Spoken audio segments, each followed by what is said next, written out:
November 9th, 1944, 8:42. In the morning, the study at number 10 Downing Street held the particular silence that comes just before a storm. Pale autumn light filtered through tall windows, catching particles of dust suspended in air thick with pipe smoke and the weight of 4 years of war. Behind a massive oak desk sat Prime Minister Alistair Hastings, 69 years old, reading the morning newspapers with the methodical attention of a man who had learned that devils hide in details. The Telegraph lay open before him. Page 3, above the fold. Marshal Bradford's brilliant strategy opens Antwerp. His teacup stopped halfway to his lips, held there, perfectly still. The cup returned to its saucer without a sound, the kind of deliberate, controlled movement that his private secretary had learned to recognize as dangerous, more dangerous than shouting, more dangerous than the thrown objects that supposedly flew in Churchill's office down the hall during his prime ministership. Hastings' fury was glacial, precise. The temperature dropped when he was truly angry. He read 15 paragraphs, each one a masterclass in military hagiography. Marshal Reginald Bradford's meticulous planning, his bold execution, his strategic vision that had finally cleared the Scheldt estuary and opened the vital port of Antwerp to Allied shipping. The article quoted Bradford extensively, praised his leadership, detailed his headquarters' brilliant coordination. What it did not mention, not once, not even in passing, was the word Canada. Hastings read it twice, then a third time, as if repetition might change the words on the page. His hand, liver-spotted and steady despite his age, traced down the columns, looking for something, anything. A single acknowledgement, nothing. He set down the newspaper with exaggerated care, the way a man might handle a loaded weapon. Then he did something his staff would later recall as chilling. He smiled, not with warmth, not with humor, but with the cold recognition of a man who has just been handed justification for something he'd been wanting to do for a very long time. The intercom on his desk buzzed under his finger. "Yes, Prime Minister?" His private secretary's voice crackled through. "Malcolm, come in, please." The young man appeared within seconds, tall, thin, with the haunted look of someone who'd been rejected from military service for flat feet and spent every day since feeling guilty about it. He carried a leather portfolio under one arm, always prepared for the next crisis. Hastings pointed at the Telegraph without looking up. "The Scheldt campaign. I want every operational report, every after-action summary, every casualty list, every planning document, everything that crossed this desk and everything that didn't. I want to know exactly which forces did the fighting and which commanders planned the operations." Malcolm's eyes flicked to the headline. Understanding dawned. "Yes, sir, right away." "And Malcolm?" Hastings looked up now. His eyes, still sharp despite his age, held Malcolm's. "When you bring them, I'll need a telephone connection arranged, scrambled line, to Marshal Bradford's headquarters for this afternoon, 1500 hours exactly." "You'll be speaking with the Marshal personally, sir?" "Oh, yes." Hastings picked up his pipe, cold now, and began the ritual of cleaning it. "I'll be speaking with him very personally indeed." Malcolm left. The door clicked shut. Hastings sat alone with the newspaper and the mounting pressure behind his temples that signaled a headache forming, or perhaps just rage seeking an outlet. He was too old for this, too tired. 4 years of total war had aged him beyond his 69 years. He'd sent hundreds of thousands of men to their deaths with the stroke of a pen, had made decisions before breakfast that determined whether cities stood or burned, had watched the map of Europe bleed red and slowly, agonizingly, begin to heal. And through it all, he'd fought another war, a quieter war.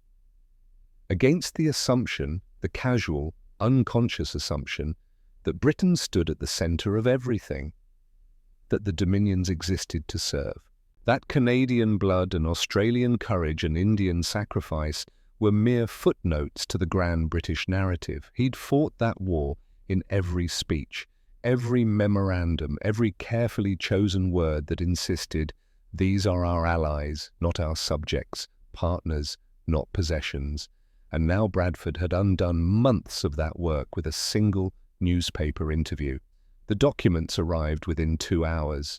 Malcolm and 2 assistants carried them in, stacking them on the side table in neat piles, organized by date and unit. Hastings dismissed them all and locked the door. He read, standing up, pacing. Pipe forgotten on the desk, sending up its last wisps of smoke into the still air. 2nd Canadian Infantry Division, the assault on Breskin's Pocket, wading through waist-deep water under machine gun fire, clearing fortified positions house by house. Casualties 2,314, dead, wounded, missing. 3rd Canadian Infantry Division, South Beveland, flooded polders, determined German defenders who knew this was their last chance. The Canadians advancing anyway, through killing fields with no cover, no respite. Casualties 1,897, 4th Canadian Armoured Division, supporting operations on both flanks. Tank crews drowning when their vehicles slipped from causeways into deep water. Infantry riding the tanks, exposed, cut down by artillery. Casualties 2,156. Total Canadian casualties for the Scheldt campaign, 6,367 souls. He found Bradford's name in the reports, mentioned, certainly. As commander of 21st Army Group, his name appeared on every operational order. But his actual role, his headquarters located 40 kilometers from the front, his contribution? The documents used careful language, strategic oversight, overall coordination, general direction. Translation: Bradford had assigned the mission to the Canadians and then largely left them alone to solve the impossible problem he'd handed them. The Canadians had solved it. General Harrison and General Simons had planned the tactics. Canadian engineers had figured out how to assault fortified positions across flooded terrain. Canadian artillery had provided most of the fire support. Canadian infantry had done the dying. Bradford had done the talking to the press. Hastings closed the last folder, stood at the window looking out at London. The city had survived the Blitz, survived V-1 rockets and V-2 missiles, survived the darkest hours when invasion seemed certain.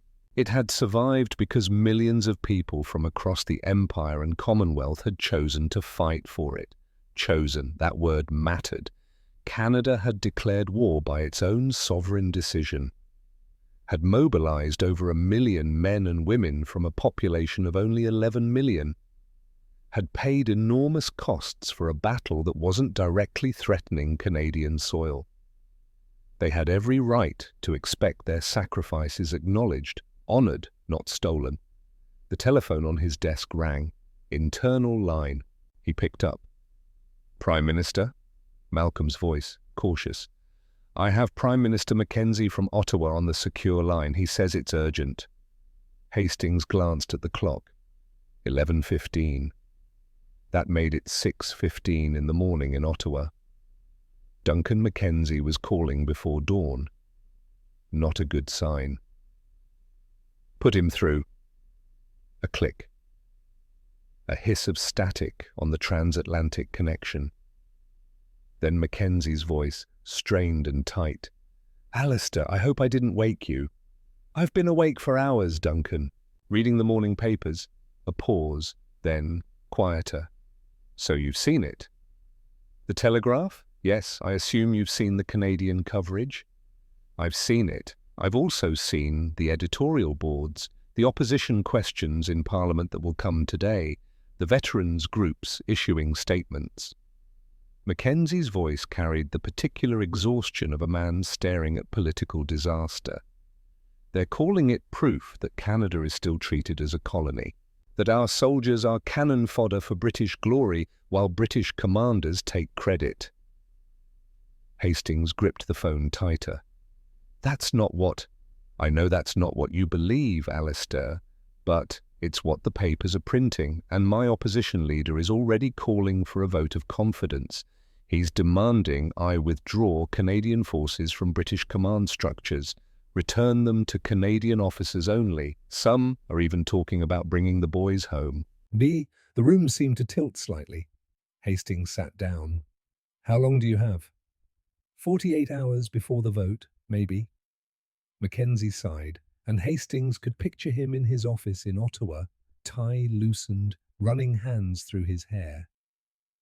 I need something, Alistair. A statement, a clarification.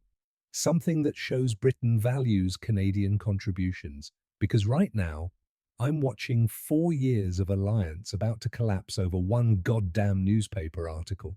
You'll have it, Hastings said. By 1800 hours London time today, Bradford will issue a correction. He'll acknowledge the Canadian forces properly. I give you my word. How can you be sure? Because I'm calling him this afternoon, and he will do it, or he'll discover exactly how far a Prime Minister's authority extends when properly motivated. Another pause. When Mackenzie spoke again, his voice carried relief and something else. Gratitude, perhaps. The opposition will say you only did this because I complained. Let them. I don't care who gets credit for doing the right thing. I only care that it gets done. Thank you, Alistair. Don't thank me yet. Wait until you see Bradford's statement, and Duncan, I'm sorry, this should never have happened. The line went dead. Hastings sat holding the receiver, listening to the dial tone, thinking about alliance politics and the fragility of coalitions held together by goodwill and shared sacrifice. He replaced the receiver, pulled out a locked drawer in his desk. From it, he withdrew a thin file with Bradford's name on it, a file he'd been keeping personally. Not for his staff, not for the cabinet. For himself. He opened it. June 1944, Juno Beach, D-Day. The documents inside showed that Canadian forces had secured their objectives faster than any other landing force, had pushed further inland on the first day than even the most optimistic planners had hoped. A stunning achievement.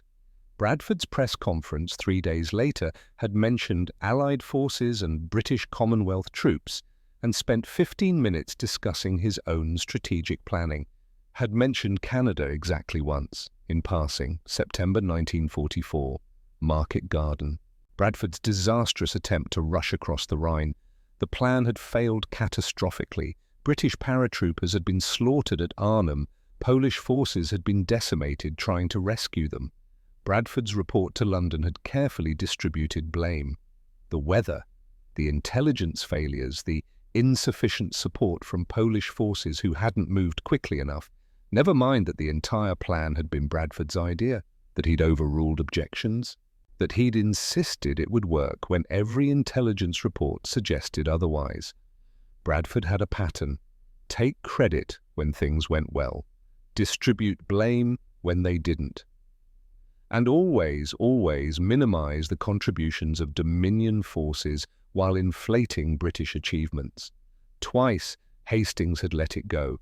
Twice he'd accepted Bradford's explanations, prioritized military unity over political correctness. Told himself that winning the war mattered more than settling scores. Not this time. 6,367 casualties. That number kept running through his mind. Each one a name, a family, a life cut short or permanently altered in flooded fields 40 kilometers from where Bradford had been drinking port in his headquarters. Those men deserved their truth told. Hastings began making notes. Not for the call itself, he'd speak from instinct and anger when the moment came, but for after. For the statement he'd draft if Bradford refused. For the speech he'd give to Parliament if necessary. For the full accounting he'd make public if Bradford forced his hand. He was still writing when Malcolm knocked at 14:30.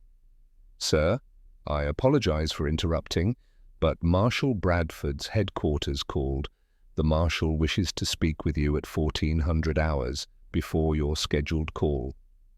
Hastings looked up, set down his pen with deliberate care. He wants to call me first. Yes, sir. His aide said the Marshal felt it would be more convenient to speak earlier, and— No, Malcolm blinked. Sir?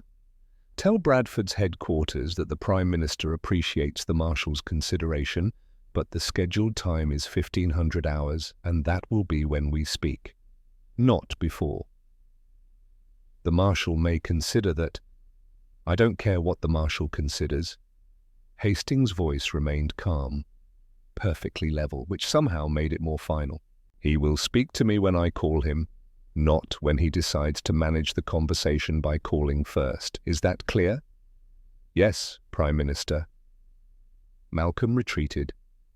The door closed. Hastings returned to his notes, but his mind was elsewhere.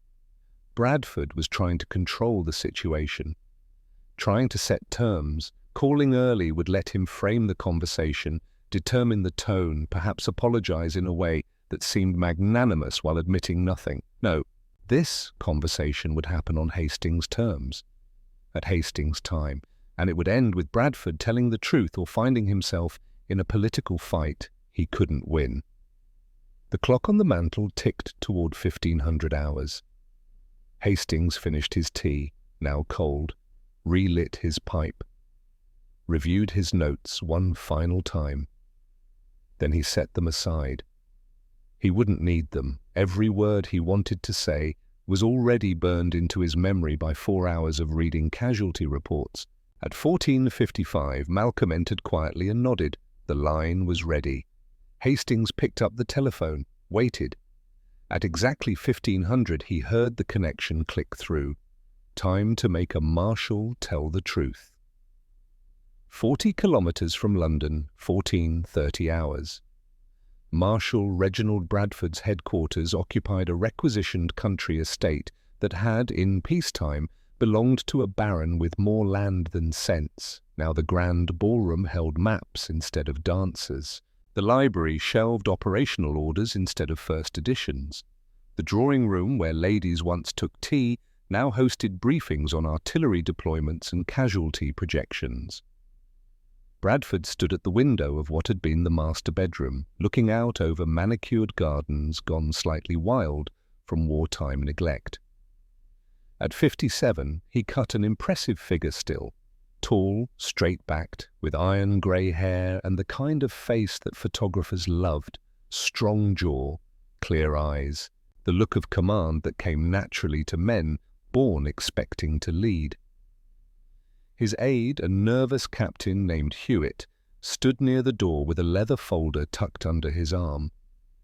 Sir, the Prime Minister's office confirmed the call for 1500 hours. They declined your offer to speak earlier. Bradford turned from the window.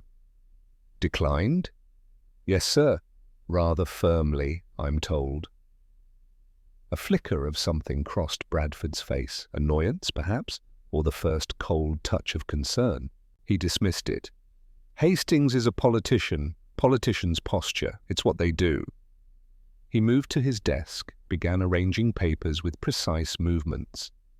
He wants to make a point about the newspaper coverage. I'll apologize for any confusion, emphasize the unified command structure, remind him that public squabbles damage morale. He'll accept that and move on. And if he doesn't, sir? Bradford looked up. Captain, I've commanded armies in North Africa, Sicily, Normandy, and now Belgium.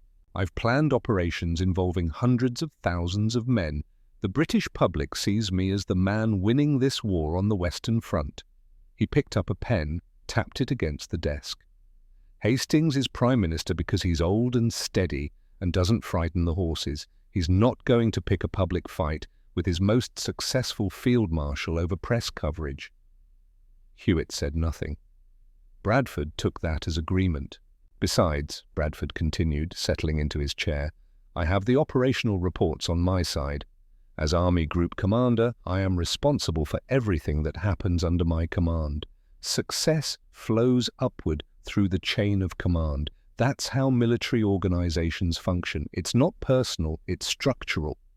The Canadians might see it differently, sir. The Canadians. Bradford's tone carried the weight of 4 years of frustration. Competent soldiers, good fighters, certainly, but their commanders get sensitive about recognition, always wanting their contributions highlighted, as if holding one's position in a larger operation deserves special acknowledgement. He shook his head. We're fighting a war, not competing for participation trophies. Hewitt shifted his weight. Sir, with respect, the casualty figures from Scheldt. I know the casualty figures. Bradford's voice sharpened. I sign off on them personally, every one. Do you think that's easy? Do you think I enjoy sending men to their deaths? He stood, walked back to the window. But this is war. Men die. That's the transaction, the terrible arithmetic. And yes, the Canadians took heavy losses at Scheldt, because I gave them the mission, because I trusted them to accomplish it. Should I apologize for having confidence in them? No, sir, of course not. This conversation with Hastings will be brief and professional. I'll acknowledge the Canadian contribution more explicitly. Perhaps send a commendation through official channels, make sure Harrison and Simons receive appropriate recognition. The politicians can have their gestures and we'll get back to fighting the war. He glanced at the clock. 14:45. Have them put the call through to my office at 1500 hours exactly. I'll take it at my desk. Hewitt saluted and withdrew. And Bradford returned to his papers, already thinking past this inconvenience to the operations planned for December. The push toward the Rhine, the final drive into Germany, the victory that would cement his place in history beside Wellington and Marlborough. The call from London was a minor irritation, nothing more. 1500 hours, precisely. The telephone on Bradford's desk rang. He let it ring twice, 3 times, establishing that he wasn't eager, then picked up. Marshal Bradford. The voice that came through the line was cold, Arctic cold, the kind of cold that burns. Marshal, this is the Prime Minister. I'm calling about the Telegraph article. I want you to explain it to me. No greeting, no pleasantries, just the demand, flat and hard. Bradford kept his tone even, professional. Prime Minister, I'd be happy to clarify. The press tends to simplify complex operations. Obviously, the Canadians played an important role in... Stop! The single word cut through like a blade.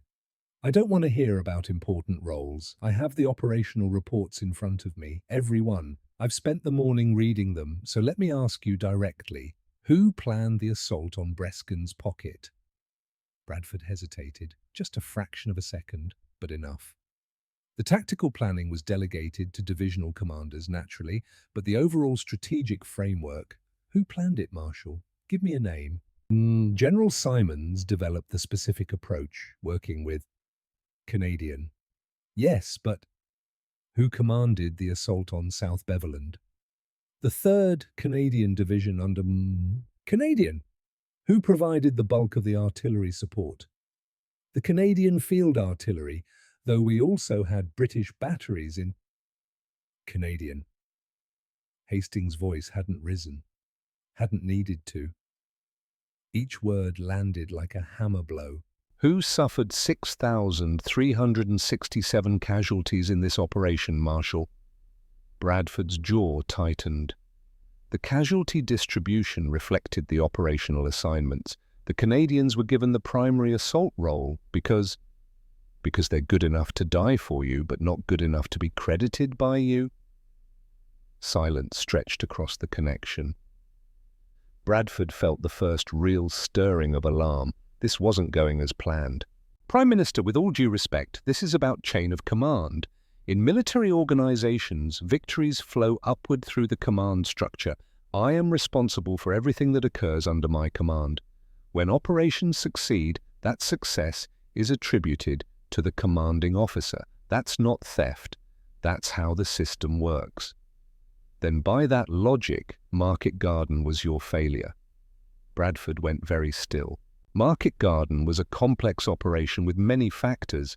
It was your idea. You planned it.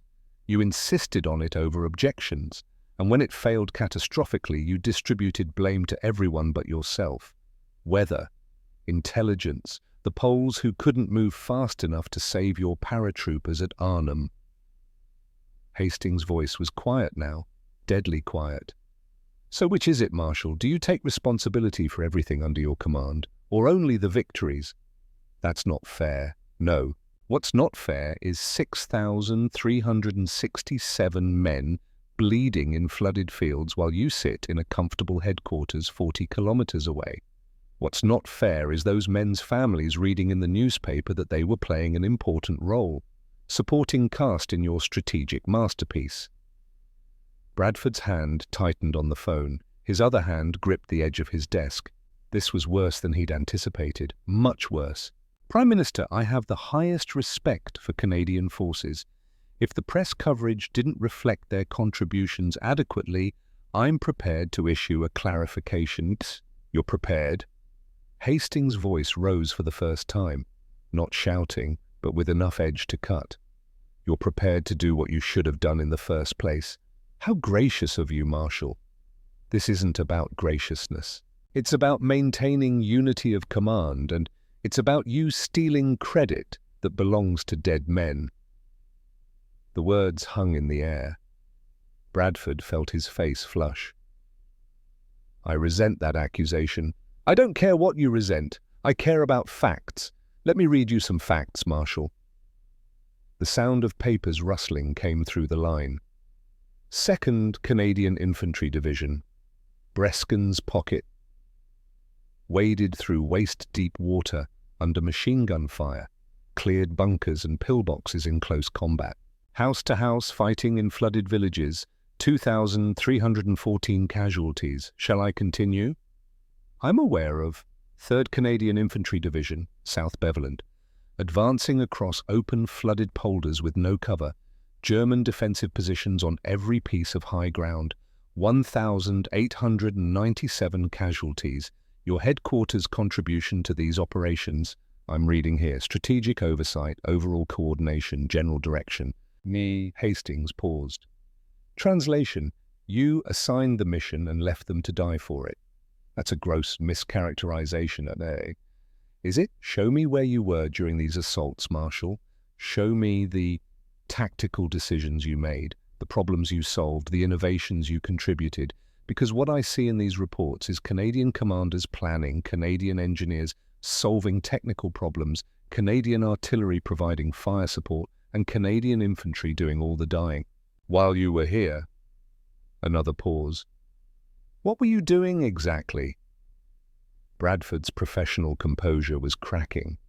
The role of an Army Group commander is strategic, not tactical. I coordinate multiple divisions across a broad front. I don't personally lead company assaults. That's not my function.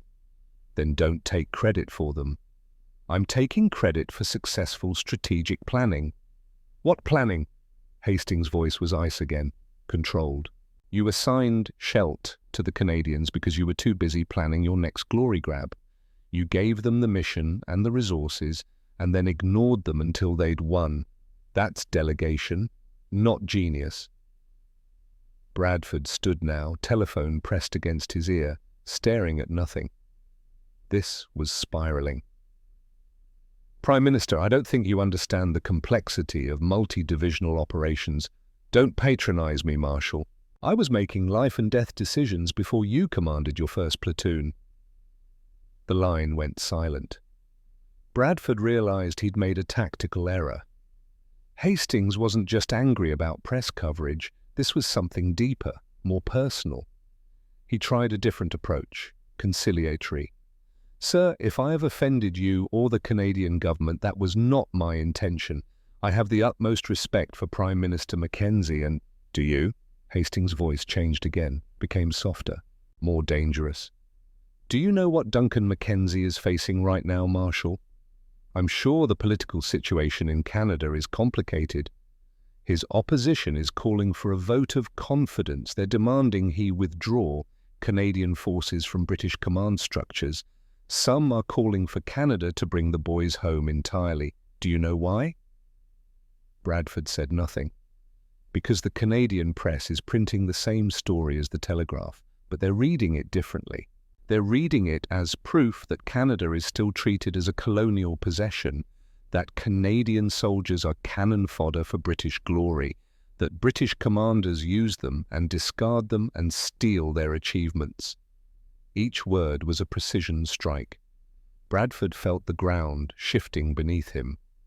They're saying Mackenzie is weak for allowing it to continue, that he should assert Canadian independence, protect Canadian dignity, and Mackenzie has 48 hours before the vote that could collapse his government and fracture this alliance. Bradford sat back down slowly. I wasn't aware the situation was that serious. Of course you weren't, because you don't think politically, you think militarily. Everything is chain of command and operational efficiency and taking credit that flows upward through organizational structures. Hastings' voice was cold now, completely cold. Let me educate you on political reality, Marshal. Canada is not a British possession. It is an independent dominion that chose to enter this war by its own sovereign decision. Canadian troops serve under your command because the Canadian government agreed to integrated command structures. They can disagree anytime they want. Surely they wouldn't. They will if you keep giving them reasons to.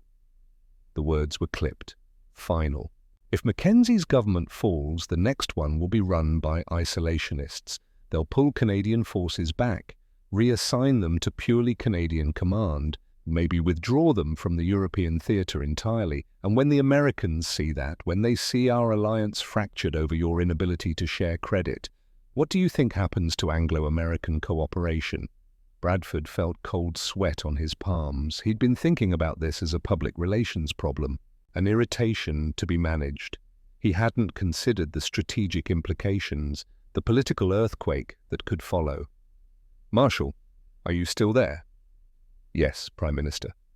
Good. Because I want you to understand what's at stake.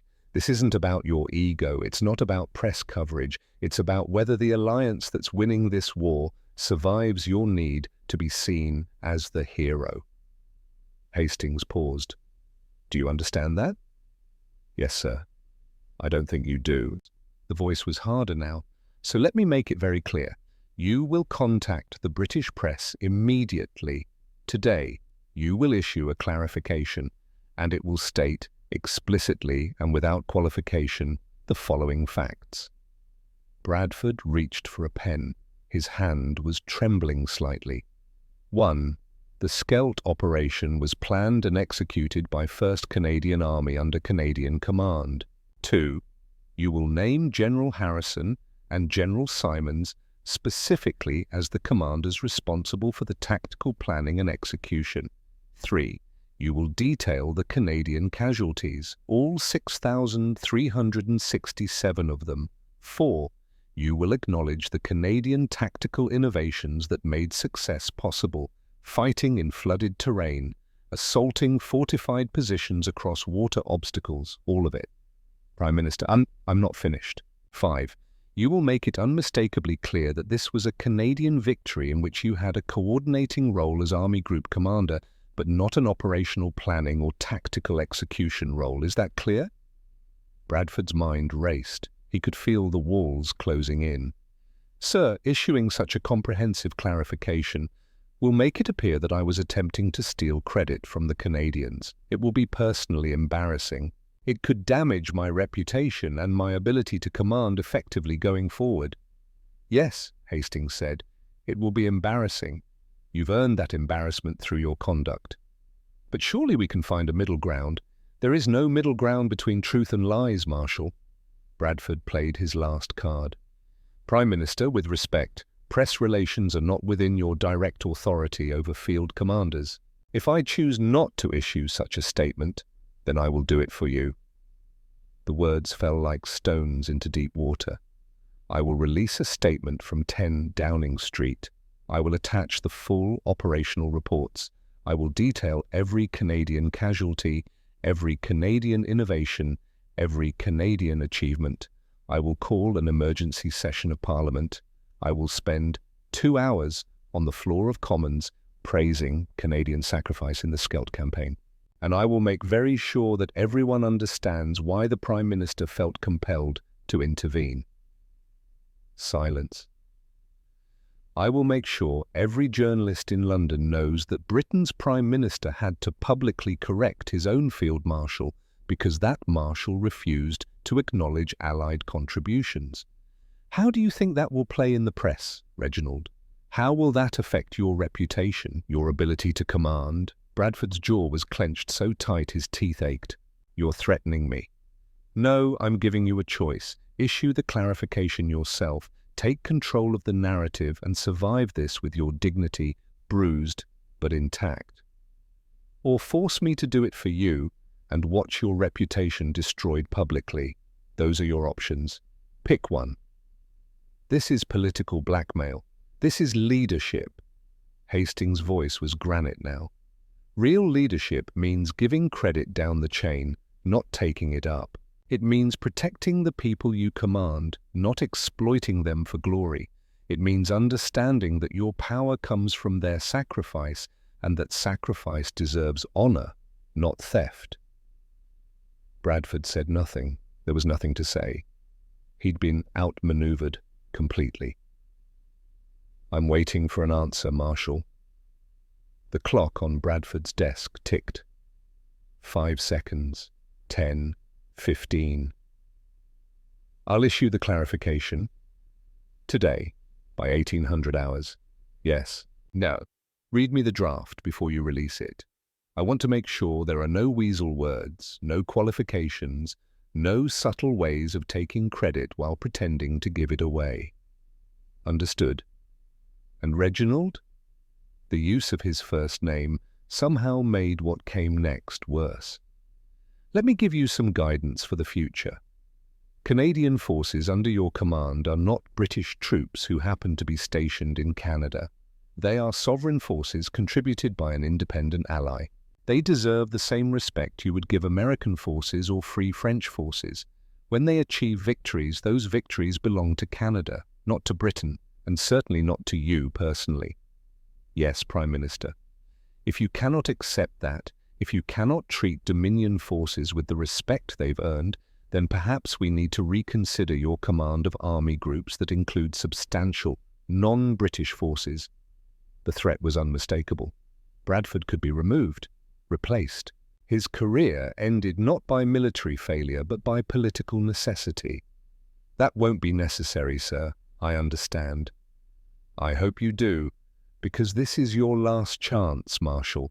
The next time you appropriate someone else's victory, you'll find yourself commanding nothing more significant than a Home Guard unit in the Cotswolds. Am I absolutely clear? Crystal clear, Prime Minister. Good. Have the statement to me by 1700 hours. I'll review it and clear it for release. The line went dead.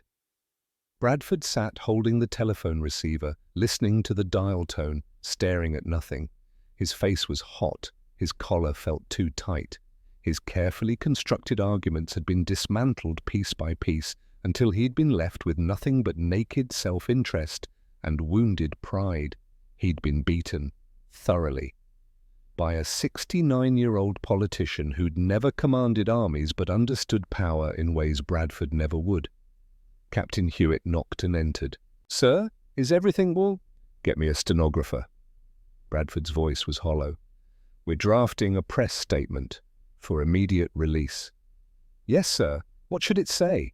Bradford looked at his aide. For just a moment, the mask slipped. He looked old, tired, defeated. "It should say the truth, Captain. Apparently, that's what we're doing now." 1800 hours. November 9th, 1944. The BBC announcer's voice carried the practiced neutrality of a man reading shipping forecasts. Calm, measured, as if the words he spoke were routine military updates rather than a field marshal's public humiliation. "We interrupt regular programming for a statement from Marshal Reginald Bradford, commander of 21st Army Group, regarding the recent Scheldt operations."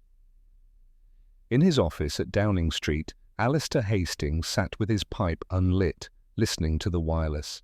The statement he'd approved an hour ago, edited 3 times, stripped of every qualifying phrase, every subtle attempt to reclaim credit, was about to become public record. Bradford's voice came through. It sounded tight, each word carefully enunciated, as if reading from a script written in a foreign language. I wish to clarify recent press coverage of the Scheldt estuary operations. This campaign was conducted primarily by 1st Canadian Army under the command of General Harrison. The tactical planning and execution were the responsibility of Canadian commanders, particularly General Harrison and General Simons, whose innovative approaches to combat in flooded terrain deserve the highest recognition. A pause. Hastings imagined Bradford gripping the paper, forcing himself to continue. Canadian forces bore the brunt of the fighting. The 2nd Canadian Infantry Division assaulted Breskin's Pocket, the 3rd Canadian Infantry Division cleared South Beveland. The 4th Canadian Armoured Division provided essential support. Canadian engineers solved unprecedented technical challenges. Canadian artillery provided fire support. Total Canadian casualties exceeded 6,367 men killed, wounded, or missing. Another pause, longer this time. These casualties reflect the extraordinary difficulty of the mission and the exceptional courage of Canadian forces in accomplishing it. Their success in opening the Scheldt under conditions of extreme hardship reflects great credit on Canadian arms and Canadian leadership. My role as Army Group Commander was to coordinate resources and provide strategic oversight. The victory belongs to the Canadians who planned it and fought it. The statement ended. The announcer returned with the next news item. Hastings reached over and switched off the wireless. Silence filled the room. Oh, not the peaceful silence of completion, but the heavy silence of something finished but not resolved. Like the moment after a funeral when mourners realize the dead are still dead, and life still demands to be lived. Malcolm appeared in the doorway. The statement went out across all news services, sir. Reuters, Press Association, Associated Press for the American papers. Good. Prime Minister Mackenzie's office called. He asked me to convey his personal thanks. Send a cable. I'll draft something proper for him. Hastings finally lit his pipe, watched the smoke curl upward. Anything from Bradford's headquarters? No, sir. Radio silence since the broadcast. Probably for the best. Malcolm hesitated. Sir, if I may... That was well handled. Hastings looked up. His private secretary was young enough to be his grandson, had spent the war shuffling papers while men his age died in places with names like Anzio and Caen and now Scheldt.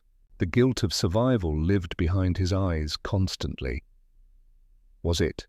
Hastings asked quietly. I forced a field marshal to publicly humiliate himself.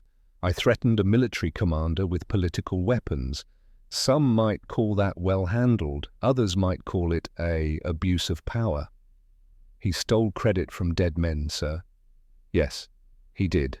Hastings set down his pipe, and I made him pay for it. But the cost... Malcolm, do you know what I've done? I've created an enemy in my own military command structure. Bradford will never forgive this. He'll carry this wound for the rest of his life. And men with wounds like that become dangerous. Better one wounded marshal than a fractured alliance. Perhaps. Hastings turned to the window, looked out at London in blackout. Or perhaps I've just won a battle while losing something larger. Time will tell. Malcolm withdrew. Hastings sat alone with his thoughts and the growing realization that this victory felt hollow. Bradford had issued the statement. Mackenzie's government would survive. The crisis was averted, but nothing fundamental had changed. He pulled out paper and began writing. Not the cable to Mackenzie. That could wait. This was personal. A journal entry he'd been composing in his head since the morning. November 9th, 1944.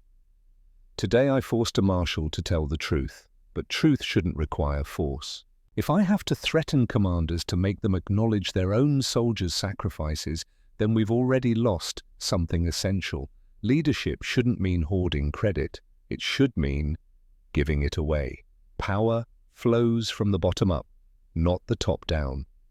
The men in Scheldt, who waded through freezing water under machine gun fire, they gave Bradford his authority. Their blood purchased his rank. And he repaid them with silence. I've won today. Bradford will issue his clarifications. The Canadians will be recognized, the alliance will hold, but I've been fighting this battle for 4 years now, and I realize with growing certainty that I'll be fighting it for however many years I have left, because this isn't about Bradford. He's a symptom. The disease is older and deeper. He paused, pen hovering over paper, then continued. We built an empire on the assumption of British superiority, centuries of ruling India, Africa, the Caribbean, treating whole peoples as subjects rather than partners. And now we ask the Dominions to fight beside us as equals, but we can't quite believe they are equal. Officers like Bradford command Canadian and Australian and South African troops with the same casual assumption of British primacy that his grandfather commanded sepoys in Bengal. The Canadians chose to fight. Australia chose. New Zealand chose.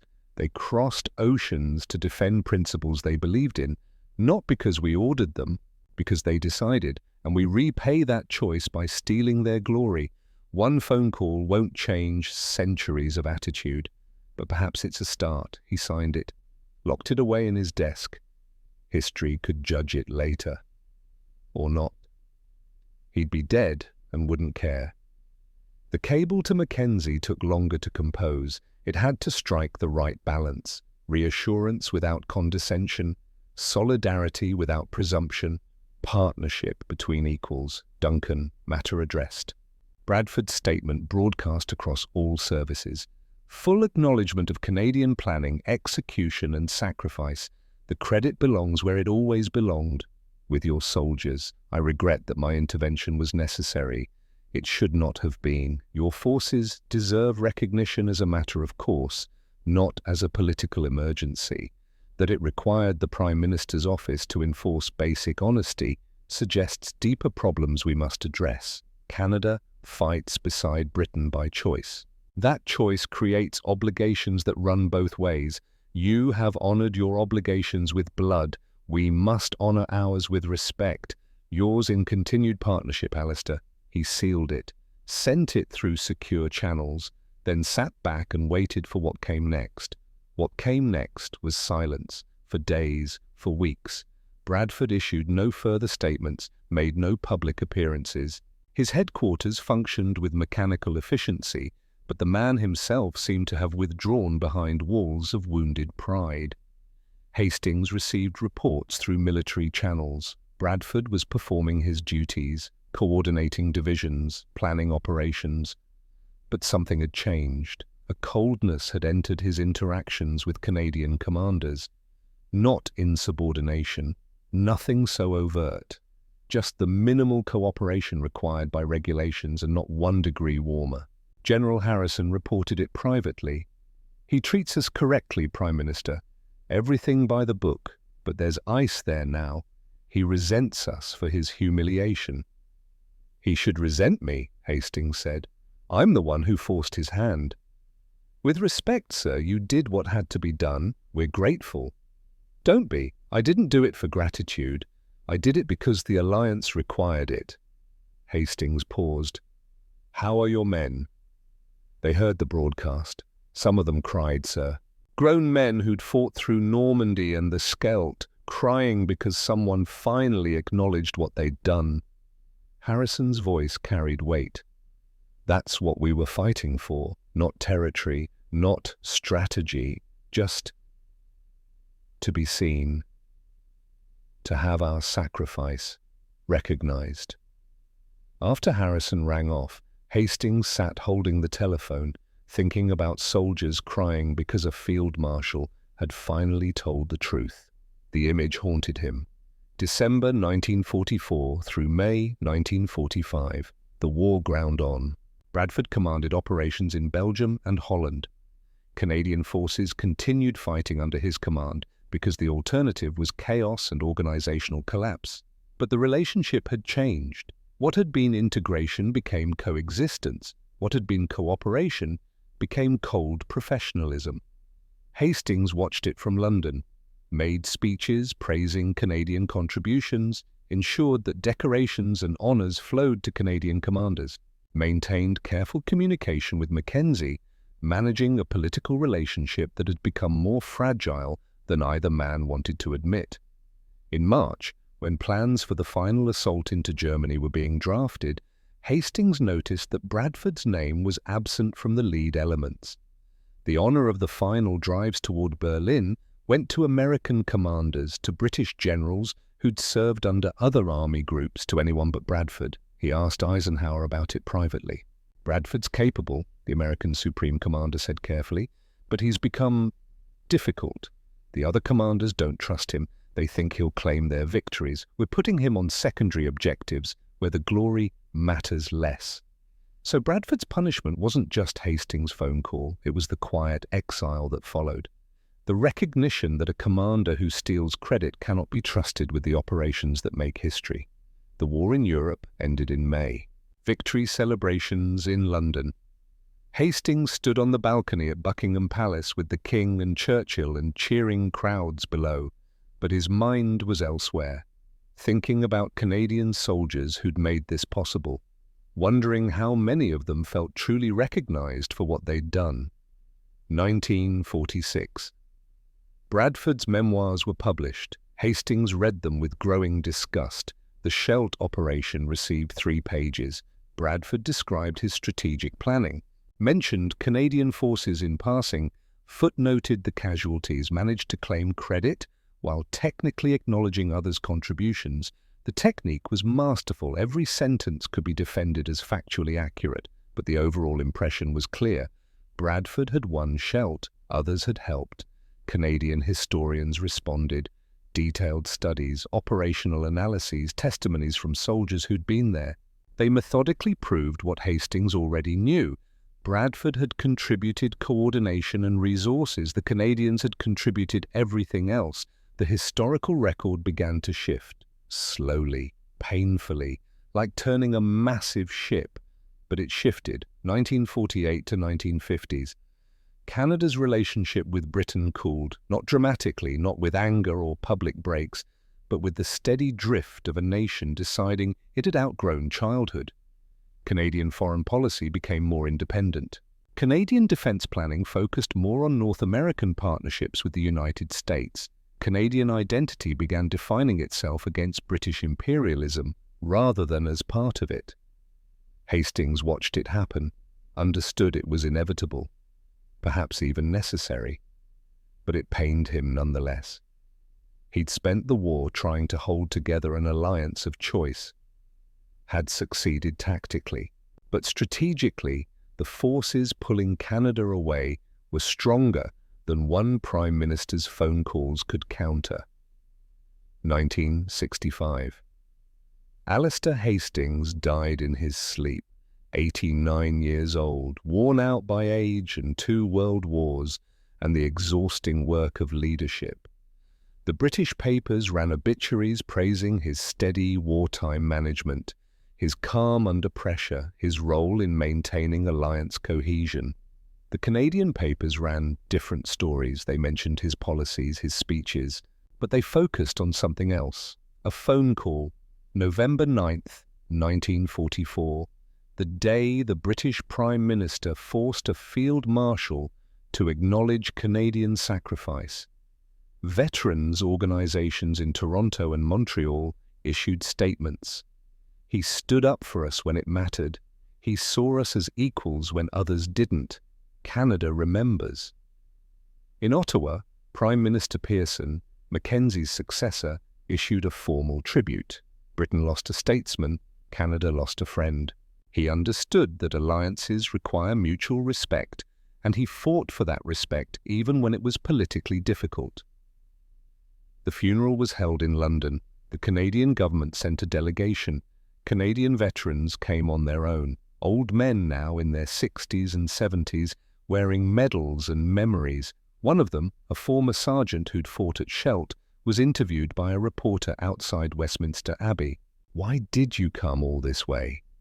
The old soldier looked at the reporter like the question was stupid. "Because he gave a damn. Most of them didn't. Most of the British brass treated us like colonials, good enough to die, not good enough to be credited. But Hastings..." He made Bradford tell the truth. That mattered, still matters. One phone call can change everything, son. If the person making it has enough spine to back it up. 1976. Reginald Bradford died at 78. Heart failure, quick, relatively painless. The British papers ran respectful obituaries, detailed his military career, North Africa, Sicily, Normandy, the push through Belgium and Holland, a distinguished career, a capable commander. The Canadian papers ran shorter pieces, factual, cold. They mentioned his accomplishments. They also mentioned the Scheldt incident, the stolen credit, the forced clarification. It had become the defining story of his legacy in Canada. No Canadian veterans organizations issued statements. No special delegations attended the funeral. The silence spoke louder than words. One Canadian historian, writing Bradford's entry for a military encyclopedia, summarized his career with brutal efficiency. A talented operational commander whose inability to share credit with Dominion forces ultimately limited his historical reputation and damaged alliance relationships at critical moments. 31 words. They didn't mention the phone call directly, didn't need to. Everyone knew what they meant. The present day. The Scheldt campaign is taught at Canadian military colleges, required study. Not just the tactical lessons, how to fight in flooded terrain, how to assault fortified positions, but the political lessons, how alliances fracture, how credit matters, how recognition isn't generosity, but justice. The story of Hastings' phone call appears in the curriculum. Students analyze it as a case study in alliance management. Political courage, the use of authority to enforce principle. Some of the questions they discuss: was Hastings right to threaten Bradford? Did the ends justify the means? Where is the line between political leadership and military interference? The answers vary. But one thing doesn't. Every Canadian student knows the story, knows that once when credit was stolen, someone in power gave it back, made it right, stood up. That memory persists, shapes, defines how Canada sees itself in international partnerships, wary of being used, insistent on recognition, willing to walk away if respect isn't forthcoming. Veterans of the Scheldt are mostly gone now. The last few die each year. Old men in their 90s taking their memories with them. But before they go, many of them tell the story to grandchildren about the campaign, about the casualties, about the field marshal who tried to steal their victory and the prime minister who made him give it back. The grandchildren don't always understand why it matters so much. It was 80 years ago, ancient history. Everyone involved is dead, but the old soldiers know. They remember what it felt like to be invisible, to sacrifice everything and have someone else claim the glory, to be used and discarded and forgotten. And they remember that once someone refused to let that happen. Someone with power chose to use it properly, not for personal gain, not for political advantage, but for simple justice. That memory is worth preserving, worth passing down, because it answers a question that every generation asks. Do the powerful care about the powerless? Will anyone stand up when standing up is hard? Once the answer was yes. Alistair Hastings, 69 years old, exhausted by war and politics and the endless grind of leadership, sat in his office and made a phone call, forced a field marshal to tell the truth, saved an alliance, changed how a nation saw itself. He never claimed credit for it, never spoke about it publicly. When asked about the incident later, he deflected, said he was just doing his job, that any prime minister would have done the same, but they wouldn't have. Most wouldn't have noticed. Most wouldn't have cared. Most would have prioritized military unity over political correctness, would have let Bradford have his glory, would have sacrificed Canadian dignity for operational convenience. Hastings saw further, understood that power without principle is just force. That leadership means protecting those who cannot protect themselves, that 6,367 casualties deserved more than footnotes in someone else's victory narrative. The lesson endures.